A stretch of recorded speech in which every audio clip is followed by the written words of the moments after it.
Good morning, dear students. In the previous class, we discussed about the stress-strain relations for three-dimensional problems. Problems are of three types: three-dimensional problems, two-dimensional problems, and one-dimensional problems. Today we shall see two-dimensional problems and their stress-strain relations. So what is the example for a two-dimensional problem? I tell you. If you take a wide plate of uniform thickness, a wide plate, assume that the thickness of the plate is very small as compared to the length and depth of the plate. Take a wide plate. Take a wide plate. Assume that the thickness of the plate is very small as compared to length and depth of the plate. Right? It has one end fixed. Then it carries forces like this in the direction shown. In the directions shown. This is force P and this is a force Q. Force Q is acting in the direction shown.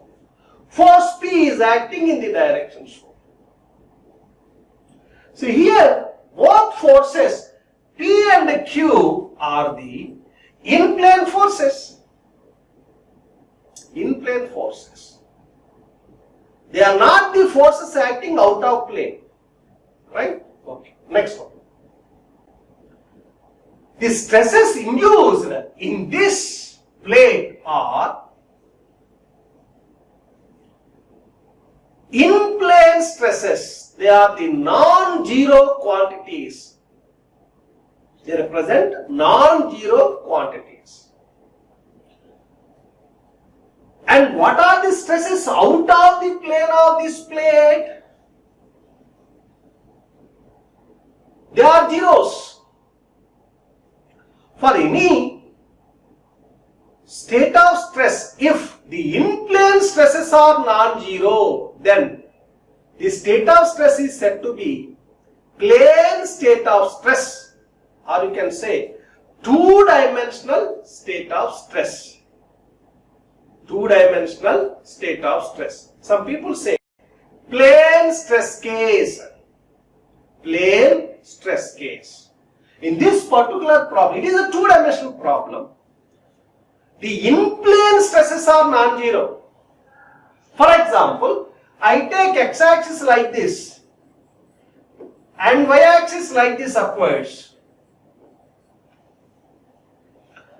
Then what are the in-plane stresses? Sigma xx, sigma yy and tau xy. These are the in-plane stresses. They are non-zero. Whereas the out of plane stresses are zeros. What are they? The out of plane stresses are sigma zz. Sigma zz is 0. Tau xz is 0. And tau zy is 0.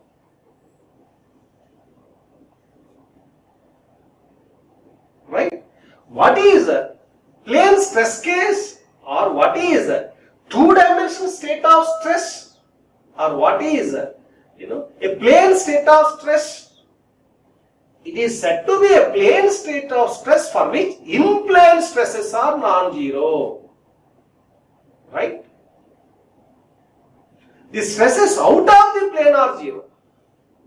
What are zeros here? Sigma zz, tau xz and tau z.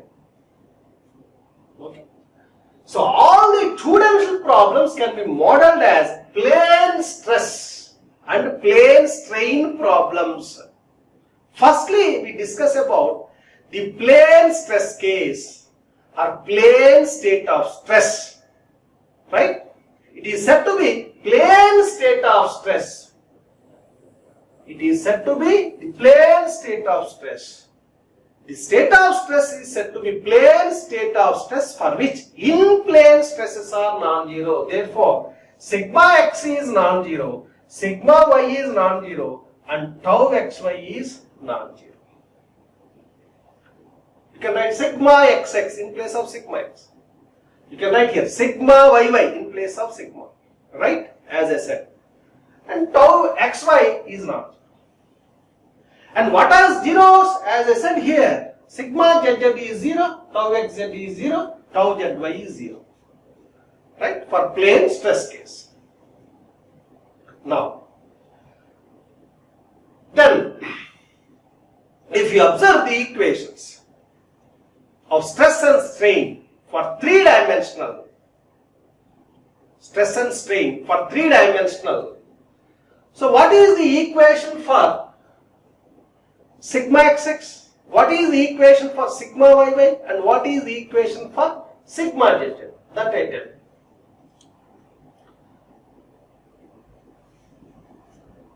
Again, as we know, sigma xx equals to 1 by E in, sorry, as we know, wait a minute, as we know,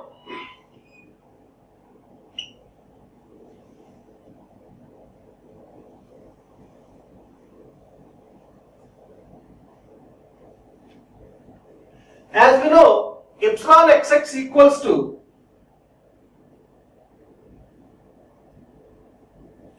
epsilon xx equals to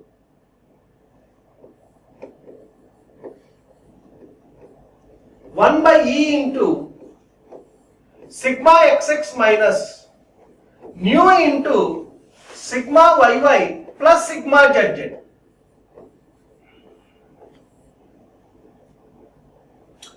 Now epsilon yy equals to 1 by E into sigma yy minus nu into sigma xx plus sigma zz.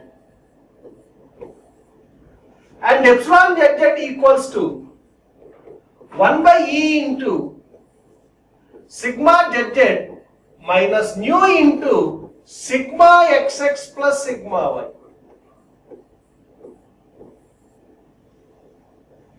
For plane stress case,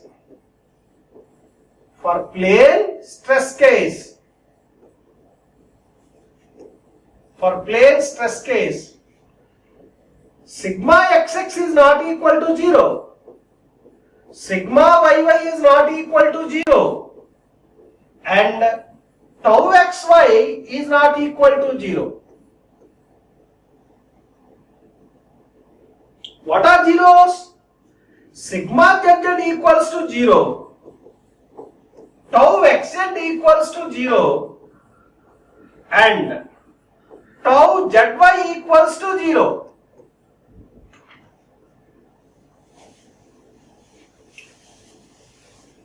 Right? Now sigma xx is not equal to 0, sigma yy is not equal to 0, tau xy is not equal to 0, sigma zz equals to 0. So therefore, if you put sigma zz 0 here, for example,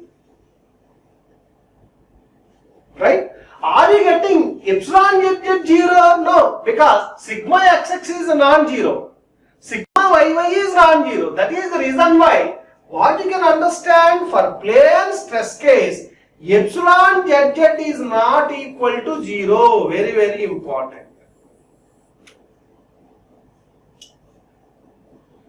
If anybody asks you, how you answer? For plane stress case or for plane state of stress, in plane stresses are non-zero.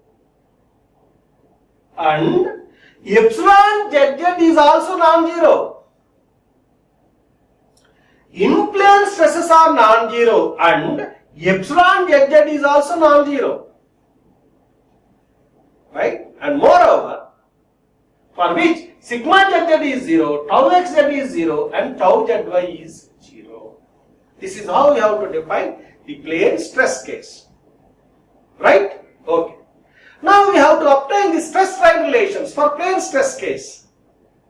What are the stress components here? Sigma xx, sigma yy and tau xy. If you represent them in a matrix form such as a column matrix having the elements sigma xx, sigma yy and tau xy is equals to. What are the corresponding strains? Yes, the corresponding strains also you can have in a column matrix. What are they? Epsilon xx, epsilon yy and gamma xy.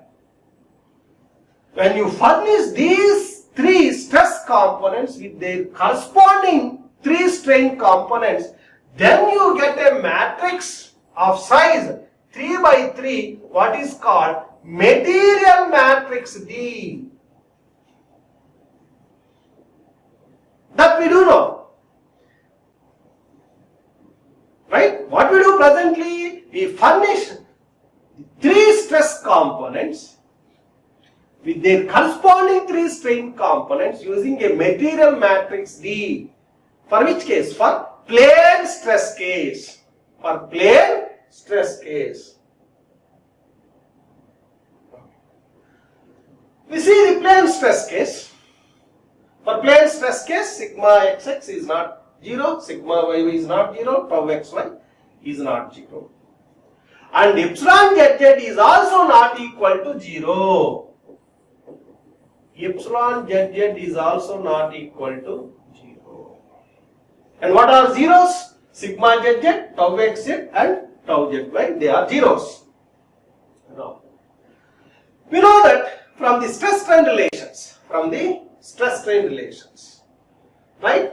Sigma z equals to, we had the stress-strain relations for three-dimensional problems. From there, you can obtain this equation. Sigma z equals to E by 1 plus nu into 1 minus 2 nu into epsilon x plus nu into epsilon y plus 1 minus nu into epsilon z. Understand? Now put sigma zz equal to 0, right? LHS equals to 0.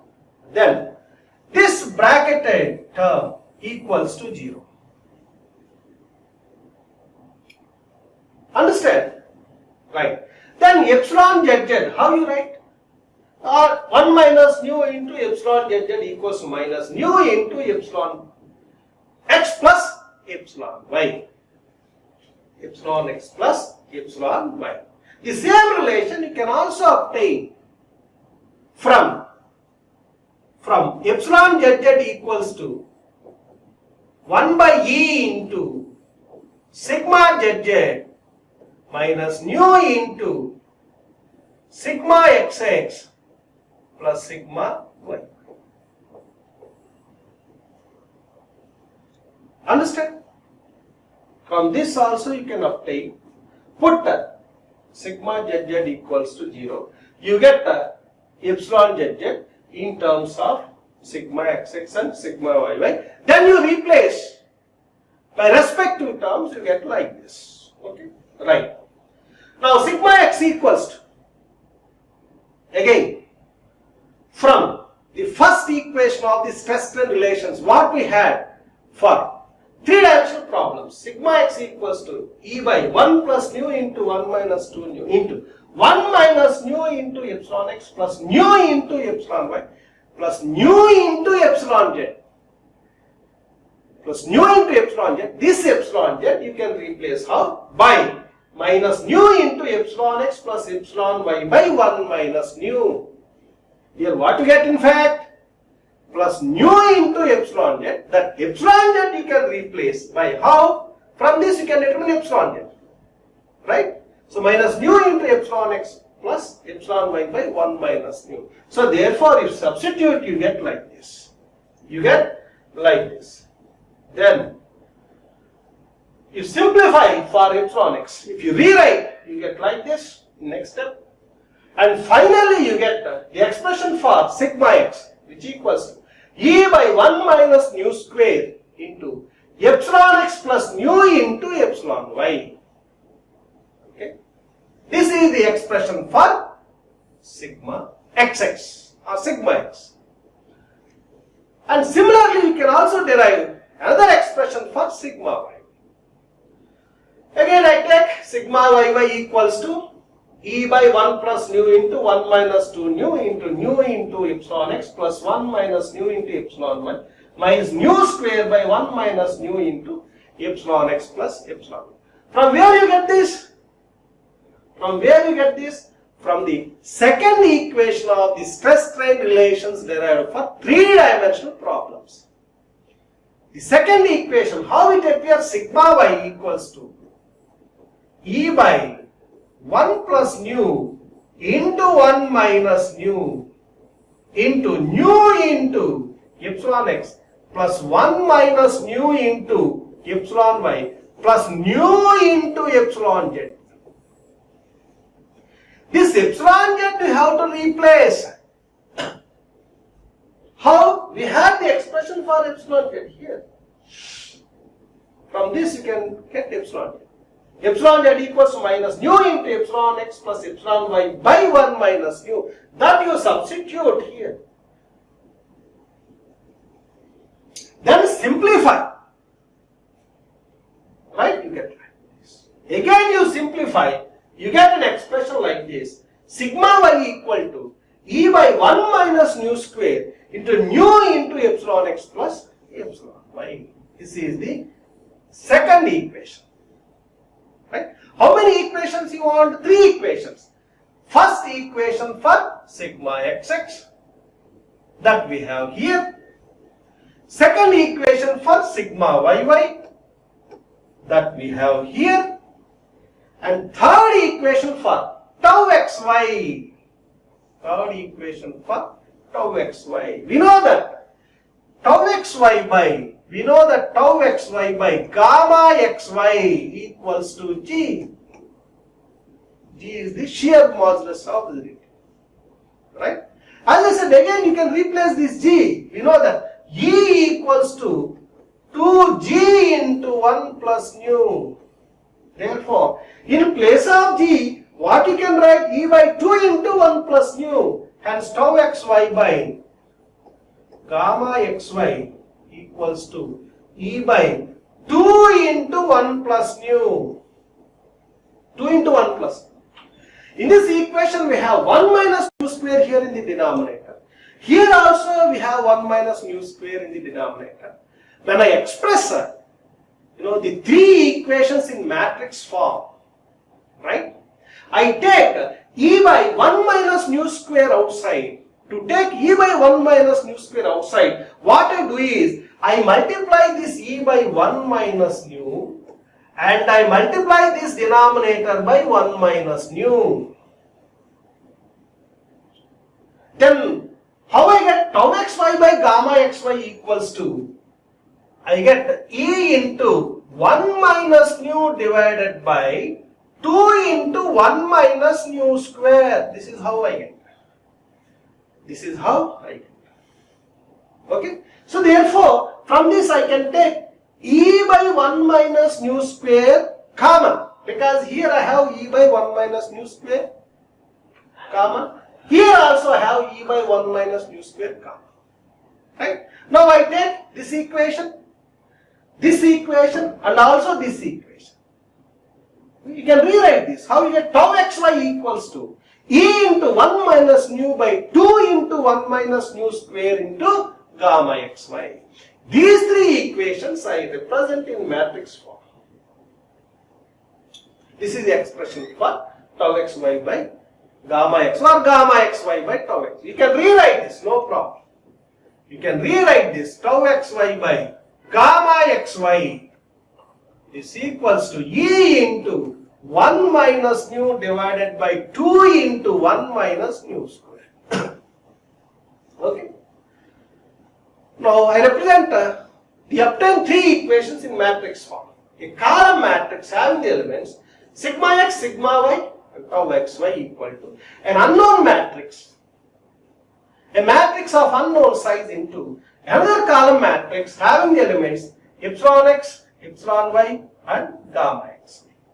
This is the matrix of size 3 by 1. This is the matrix of size 3 by 1. And what is the size of this matrix? The size of this matrix is 3 by 3. 3 by 3. Okay? Because in each of the three equations, E by 1 minus nu square is common that I put outside into what are remaining. Take first equation. sigma x equal to, when E by 1 minus nu square is common, 1 into epsilon x plus nu into epsilon y plus 0 into gamma xy. First equation does not contain gamma xy term, therefore I put 0 here. And second equation for sigma y you take. Second equation for sigma y. This does not contain any shear strain term. Okay? Shear strain term. When E by 1 minus nu square comes out, nu into epsilon x plus 1 into epsilon y, that is what I write here. Nu into epsilon x plus 1 into epsilon y plus 0 into gamma xy. Right? And third equation, tau xy equals to, when E by 1 minus nu square lies outside, this expression does not contain any normal strain term, therefore 0 into epsilon x plus 0 into epsilon y plus. What is remaining here? Simply, when you take E by 1 minus nu square outside, what is remaining? 1 minus nu by 2 into gamma x. Okay. So this is the matrix, what is called material matrix. This is denoted by the letter D. We say material matrix for plane stress case. If you have a problem in your hands with 2 dimensions, if you have a 2-dimensional problem, you can write the stress strain relations like this. For the 2-dimensional problem, for the plane state of stress, for the plane stress case, you can write the stress strain relations like this. Okay. What is material matrix? It is having the elastic constants E and nu Poisson's ratio. Understand? So once you obtain the corresponding strains epsilon x, epsilon y and gamma xy, multiply the material matrix by this strain matrix, then you get the associated stresses sigma xx, sigma y and tau x. Okay. We can take several examples for plane stress case. A thin ring press fitted on a shaft is the example for plane stress case. Understand? A plane stress case. A shaft subjected to twisting moment and bending moment. When a shaft is under the action of both twisting moment and bending moment, it can be handled as a plane stress case. Of course, it is a special case of plane stress case. Understand? If you take a shaft, say a stationary shaft, a shaft of circular section, it carries a twisting moment like this, say T. It carries twisting moment like this. And it carries bending moment like this, say M. Then, if you consider an element on the surface of the shaft in the form of a square, for example, I can draw isolating it. Okay? The vertical faces of this element are under the action of normal stresses. To flexure, I say this is sigma x, this is sigma x, or you can write sigma xx. And this twisting moment induces shear on these faces. This is tau. If this is tau xy, this is also tau xy. So this is a 2-dimensional problem. 2-dimensional state of stress. Here, sigma yy is 0. Whereas the other 2 components, sigma xx and tau xy, are non-zero. It is not a 3-dimensional problem. It is a 2-dimensional problem. A special case of 2-dimensional problem. Understand? So this is the way you can take several examples for plane stress. Very, very important. A practical problem. Right? So how, we have obtained the stress strain relations for plane stress case? Once again I tell you, it is the state of stress for which in-plane stresses are non-zero. And what are zeros? Here, sigma zz is 0. tau xz is 0, tau zy equals to 0. Understand? Remember, epsilon zz is not equal to 0. Okay? For plane state of stress, in plane stresses are non-zero. Understand? Right. And we have obtained the stress relations like this for two-dimensional state of stress or plane state of stress, or we can say plane stress case. We also have seen several examples.